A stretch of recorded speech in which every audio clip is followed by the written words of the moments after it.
And now, another tale well calculated to keep you in suspense. What is it like for a man to know his own future and to be able to prepare for his own fatal accident? Listen now to The Time, the Place, and the Death, written by Peter Fernandez.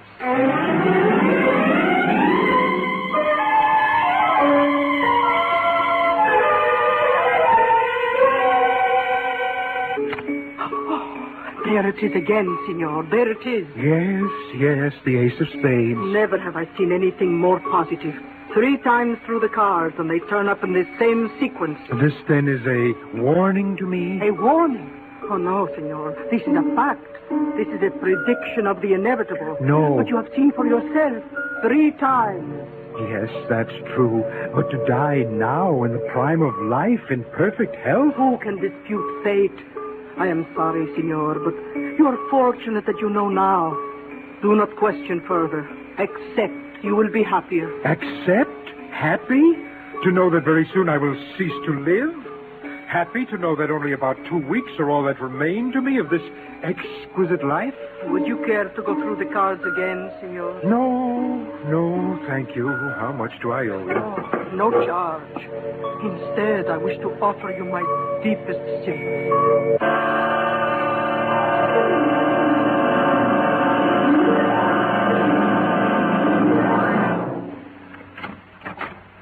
Why, Henry. Good afternoon, Irene. How nice to see you. And on a Tuesday. Tuesday isn't one of your usual days. I trust I'm not causing you any inconvenience by dropping in unexpectedly like this. I'm quite alone, Henry. Good.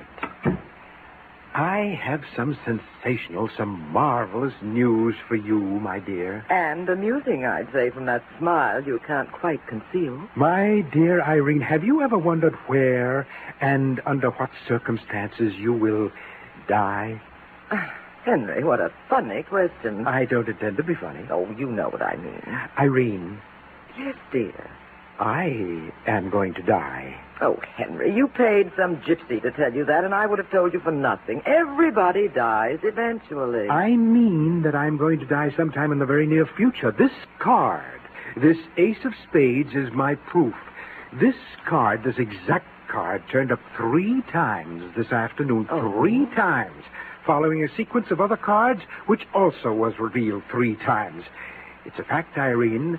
I'm going to die very soon. Oh, my poor Henry. Sympathy? You fail to comprehend, Irene. As a matter of fact, it took me a while to get used to it, but now, don't you see, I've never been happier. How could you possibly be happy? Because I've never been able to face the future blindly, I've always sought oracular advice. And I'm happy that I know my death will be soon. Now I must also know the details. The details? Henry, you're giving me the shudders. May I have a pencil and some paper? Oh, yes, of course. When I was 22 years old, it's quite some time ago, I visited my first fortune teller. Invest all your money in AT&T, she told me. Well, I'd saved about $700, and I invested it. I'm now worth considerably more than that. I know you are, darling. Okay, here's your paper and pencil. Thank you. Then there have been numerous romantic interludes during which I've dallied with the temptation of marriage. But in every instance, my dear Irene, I've been saved by a seer. Unfortunately. What are you writing there, Henry? A list. There are so many possibilities of how I'll die, I'd like to consider them. But this is all I have so far. Number 1, accident. I mean, no matter how carefully one crosses the streets, these days he risks his life. A strong possibility. Number 2, crime. I'm a gentleman of considerable means. Oh, yes, indeed, darling. But isn't that list rather unnecessary, Henry? After all, if you want to be absolutely certain of just how you'll die, why don't you commit suicide? What an absurd suggestion. Then pay someone to do the job. Irene. Oh, well, frankly, dear, I think you should forget the whole thing. No, I'd better be going, and I'll take this list. I can add to the possibilities as they occur to me. Now, here, my dear, take this money. Why, Henry? It should be sufficient to buy an attractive dress, which you must wear to my funeral. Well, Good afternoon, Irene. good afternoon, Henry.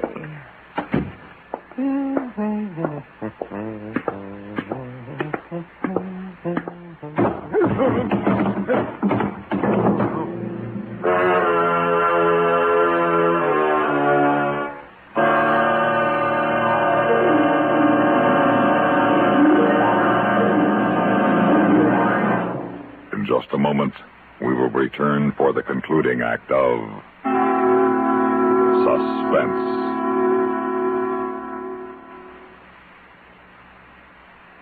Here's Hollywood star Mona Freeman. Who feels like acting with a miserable cold? I relieve cold distress the fast way with 4-way cold tablets. Yes, tests of all the leading cold tablets proved 4-way fastest acting. Amazing 4-way starts in minutes to relieve muscular pains and headache, reduce fever, calm upset stomach, also overcomes irregularity. When a cold strikes, do what I do. Take 4-way cold tablets. It's the fast way to relieve nasty cold distress and feel better quickly. 4-way, only 29 cents. Our program will continue in a moment after a word about another fine product of Grove Laboratories. Had dandruff for years? Now get rid of it in 3 minutes with Fitch Dandruff Remover Shampoo. 3 minutes with Fitch regularly is guaranteed to keep unsightly dandruff away forever. Apply Fitch before wetting hair. Rub in 1 minute. Add water. Lather 1 minute. Then rinse 1 minute. Every trace of dandruff goes down the drain. 3 minutes with Fitch. Embarrassing dandruff's gone. Fitch can also leave hair up to 35% brighter. Get Fitch Dandruff Remover Shampoo today.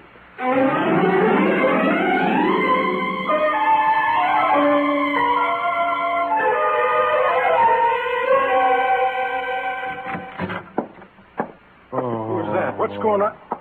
Miss Chippendale. Miss Chippendale. You all right, sir? Yes, what is it, Rudy? Come here, quick. Bring some water. Your gentleman friend had an accident. Oh, my goodness, they're coming, Rudy. Please, sir, please. It's all my fault. I should have fixed that step. Please, sir. Is he dead, Rudy? I don't think so. He told me something like this would happen. Not 2 minutes ago, he told me. Oh, here, there's water for my vase of flowers. His eyes are open. Here, sit. Sit up. Sit up. Oh, thank you. Henry, are you all right? Irene? Yes, dear. Have I died? Oh, thank goodness, no, Henry. Now, you see, that ace of spades was wrong after all. I don't think it was. It's that fourth step from the landing. When the weather is damp, it warps and the edge sticks out a little. Some other people have tripped on that step, Well, then but why I haven't thought... you fixed it, Rudy? You're the janitor. Oh, I've tried, Miss Chippendale, but the lumberyard was out of the right kind of wood. My list. I don't need it now. I know everything now. I know the place and the circumstances. You do? Yes, I'm going to die as a result of that fall in the stairway. What? Really, Henry? Well, but don't you see? Fate has given me a warning. The rest is up to me. I must now fix the date and arrange the details for afterwards. Having escaped death once under such miraculous conditions, I'll never escape a second time. Why, imagine just an inch or two from that knob. The lumberyard said they're getting a shipment in next week. Then I can fix that step. If you do, my good man, you'll have to answer to me. What? Good afternoon.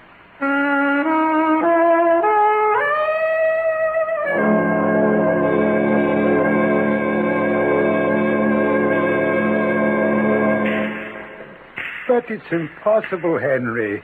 Nobody can foretell the future, except perhaps the weatherman, and you know how accurate he is. Take my advice and forget all about it. Oh, it's your shot. My dear friend, I've received a warning, which I believe. I'm in a very enviable position. I am now able to arrange a suitable date for my death. It can be any day upon which I decide, and the appointment must be kept. Oh, good shot, Henry. Tomorrow... No, tomorrow's too soon. But, next Friday. Friday. That would be a fine day on which to die. Next Friday isn't any good, Henry. Why not? That's my usual day for visiting Irene. Oh, but of course. How forgetful of me. Well, I don't wish to die on Saturday. There are too many interesting parties I might attend. Sunday. The day will be Sunday. Perfect. They can bury me on Wednesday.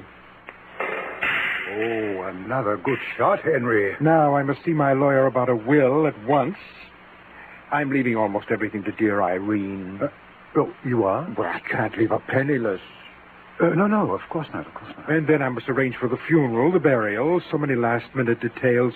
Perhaps I won't have time ever to see you again, unless you can be in Irene's apartment with her next Sunday for our farewell. Well, In fact, Joseph, I'd like you to be there at, shall we say, 5:30. I'll descend the stairs to my death at 5:52. Yes, 5s and 2s always have been benevolent numbers for me.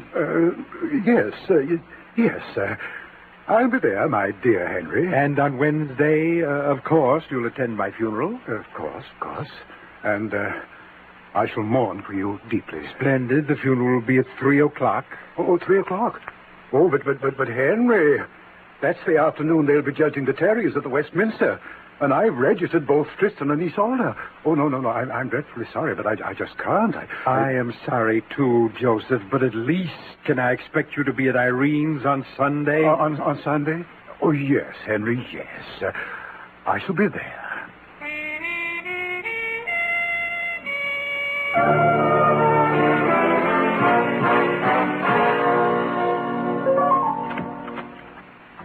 Good evening, Irene. Joseph, it's so late. May I come in? Of course. Oh, my darling Joseph. Irene, my love. I'm so very glad to see you. Irene, I just left Henry. He thinks he's going to die. I know all about it. Another one of his fortune tellers. But he's going to make all the arrangements. He actually believes it. Well, it's possible, you know. I've heard of stranger things. But hold me, dearest... Joseph. Oh. Hold me closer. Yes. Like this? Now, listen to me, Irene. When Henry dies, he'll leave all his money to you. How do you know that? He told me. He told me that he's having his will drawn up. When he dies, you'll be a rich woman, Irene. Oh, but that's such a vague possibility, Joseph. When he dies. You mean if he dies? Irene, he will die. You're sure? I need his money as much as you do. I'm going to make sure. Joseph. On the day he has planned for his death, we will kill him. Oh, Joseph. How? Poison? He will come here to descend those stairs. We will have a drink. A final, sad farewell drink. His will be well laced with arsenic. But the police will know. That his drink was poison, of course. Good, that's what we want. Because he will have made all those preparations. They will decide that he committed suicide. There'll be no way for them to know otherwise. What do you think now? I think, my darling, that you and I will both someday soon be very, very wealthy.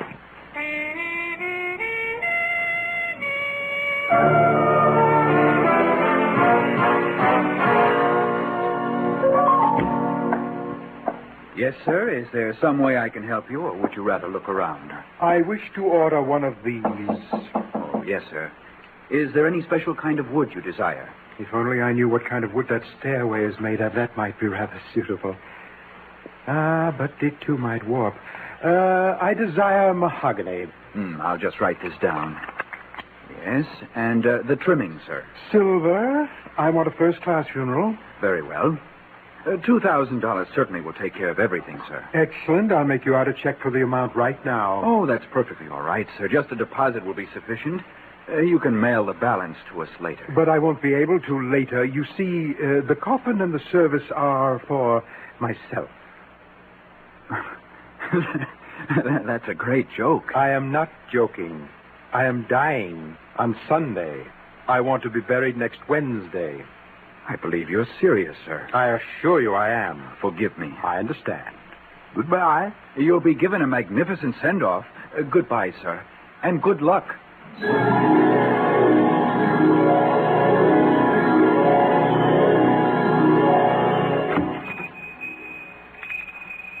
Good afternoon, sir. May I help you? Wait. Let me make a guess. I'd say that you're a man searching for an exquisite boutonniere. I wish to order a floral wreath. Oh, Oh, yes, sir. It is to have a diameter of 5 feet. Yes, sir. 5.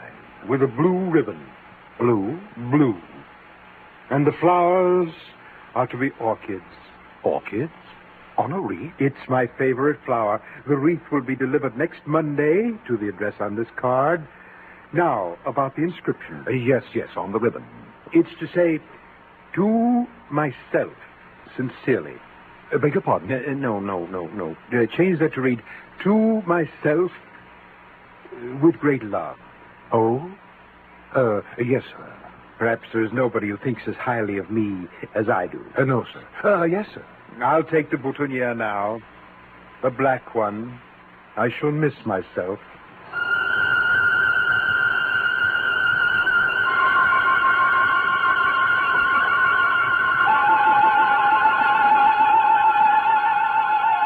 Irene, he should be here at any moment. Yes, I know. And he's never late. No. Here's the capsule with the arsenic. Oh, it looks so harmless, doesn't it? Now, when he comes in, offer him this drink. Then break this capsule with your fingernail right here. And pour all of the contents into his glass. There's enough here to fell an ox. Such a little thing. Think of tomorrow, darling. Think of all his money. Oh, that's all I've thought of for years. Well, there he is. Then quick, put this next to the liquor bottle. Yes. How's this? Good. He'll never notice. Now, answer the door. Joseph, I'm afraid. There'll be nothing to it. As soon as he drinks the arsenic, we'll just call the police and it'll all be over. Hurry.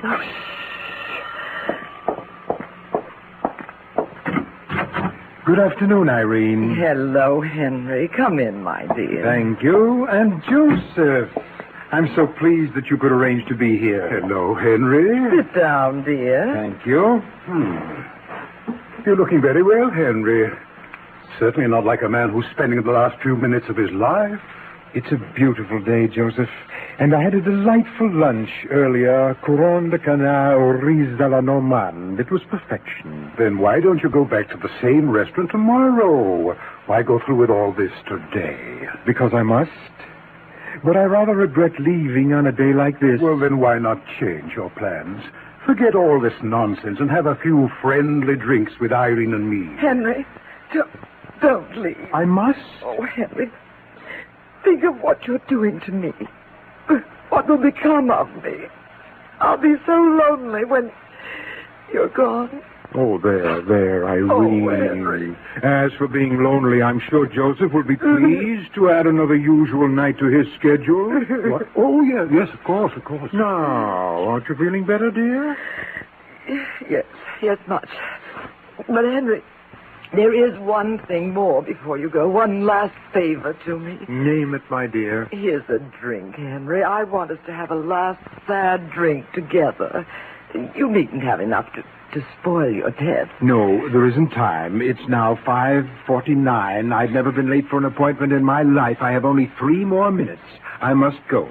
Wait. And, Joseph, thank you for the many games of billiards, for the fine friendship of all these years. But Henry... And you'll be sure to send me a spray of orchids on Wednesday. Henry, I insist that you have a drink with us. Farewell, Joseph. Henry! This is it. Yes, I can see that step, the 4th from the bottom. Now. It'll be such a perfect funeral, and that cemetery plot, eternal beauty there, a perfect life, and now a perfect death. The next one, it's the next step. I'll close my eyes and step off into space. Goodbye. Goodbye, beautiful world. Good heavens. You made it okay, huh? You fixed that step. I did not. I got the wood, but today's Sunday. I don't work on Sunday. Then the step is no longer warped. It's just the same as the day you fell. But you were so careful today, even when you shut your eyes. I stood over there watching you. You didn't trip even a little. You went so carefully that I... Henry! Why, you're all right. You're not dead. Dead? No, Joseph. Oh, Then nothing happened? Oh, I saw images of my childhood. My whole past flashed before me, and then I realized that this afternoon, just now, I escaped my own death. That's true. And now, don't you see, now I shall live forever. Oh, no.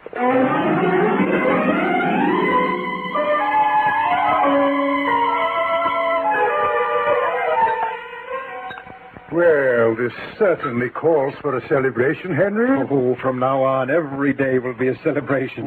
Here's your drink, Henry. Thank you. Irene. Yes, dear. There's something I must do first before anything else. What's that? I must telephone. I'll put my drink down right here, and it won't take a moment. But Henry, I'd like to propose a toast to you. Well, then go right ahead, Joseph. It would be bad luck for me to drink my own toast. But Henry... Hello. Oh, dear. Is this the funeral director? This is Henry Perth Johnson. You're expecting my body in a short while. Well, I've decided to cancel all the arrangements. Yes, that's right. No, I didn't die. No, I'm in the best of health. Next week? No, my good man canceled it permanently. Thank you. Henry. Now, wait, Joseph, before you make a toast to me, I would like to propose one to both of you. Irene, do something. It mustn't happen. No, Henry. What's the matter? Here, give me that glass. I'll make a fresh drink for Well, you, I haven't Henry. even touched this drink yet. A toast. Give it to me, Henry, please. Well, why? Is there something wrong with it? Oh, no. It's just... There's a strange smell to this drink. Oh. Reminiscent of gardens in summer and rose arbors and... now I recognize it. Arsenic. Arsenic. Decidedly. Surely you realize that I cannot die now, under any circumstances. Yes, we realize. Here you are, Henry. A fresh drink. And I'll take that glass. Thank you. Henry, sweet Henry. Will you ever be able to forgive us? Forgive? I've already forgotten. To you, Irene, and you, Joseph, my closest and my dearest friend.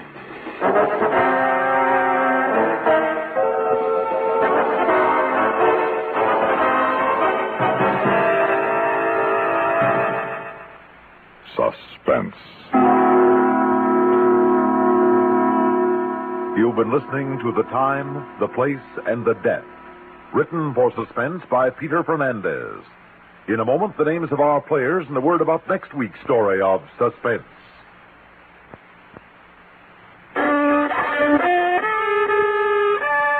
Are you out of tune due to irregularity? Then help yourself get back in tune with Kellogg's All Brand. Pleasant, isn't it? The feeling of well-being you get when constipation from lack of bulk is no longer a worry. When harsh, irritating drug laxatives can be thrown away. Because Kellogg's All Brand is the normal, natural way to regularity. Its whole brand content gentles away constipation, supplies your system with the bulk-forming food you need for youthful regularity. And it tastes good, too. Fact is, Kellogg's All Brand is the one and only whole brand cereal that combines proved effectiveness with appetizing taste and crispness. So if you're out of tune, help yourself get back in tune as millions do with Kellogg's All Brand. ALL-BRAN. Kellogg's All Brand. Heard in tonight's story were Eric Dressler as Henry, Claudia Morgan as Irene, and Mercer McLeod as Joseph. Others in our cast included Bryna Rayburn, Maurice Tarplin, Peter Fernandez, and Dwight Wiest. Listen again next week when we return with Turnabout, written for Suspense by Jay Bennett. Another tale well calculated to keep you in suspense.